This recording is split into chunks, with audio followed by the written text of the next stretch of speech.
Dr. Paul, I'm concerned about Mr. George's recent blood test results. His liver enzymes are elevated, and his bilirubin levels are abnormal. That's concerning, Dr. Mihira. Have you ruled out any underlying medical conditions? Yes, we've conducted a thorough evaluation, including imaging studies and blood tests. There's no evidence of a liver infection or other acute condition. Could it be related to his medications? Sometimes, certain medications can cause liver damage. That's a possibility.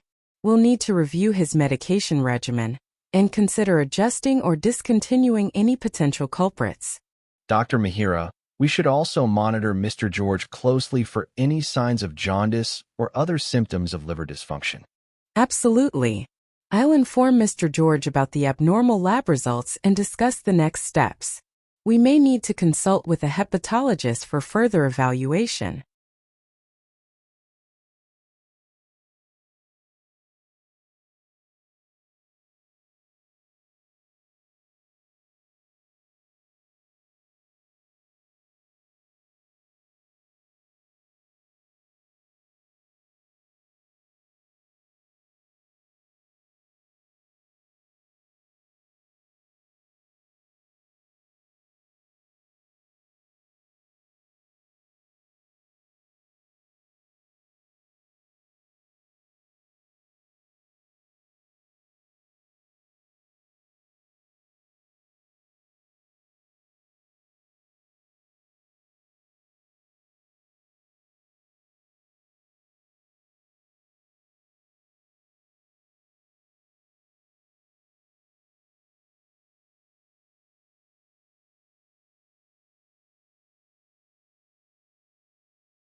Mihira, I can see how much you're going through, and I want to assure you that what you're feeling is valid. Exam stress is tough, but when it builds up without being managed, it can have some effects on your body and mind that can make things even harder.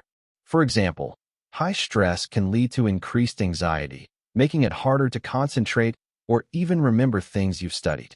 It can also interfere with your sleep, which is so important for focus and energy. Physically, unmanaged stress can weaken your immune system, meaning you might feel run down or catch colds more easily. Stress can also cause headaches, upset stomachs, or muscle tension, which only adds to the frustration. It's important to recognize these risks so we can work together to prevent them. The good news is that there are practical steps we can take to manage your stress and support your health through this challenging time. You're not alone in this, and I'm here to help guide you.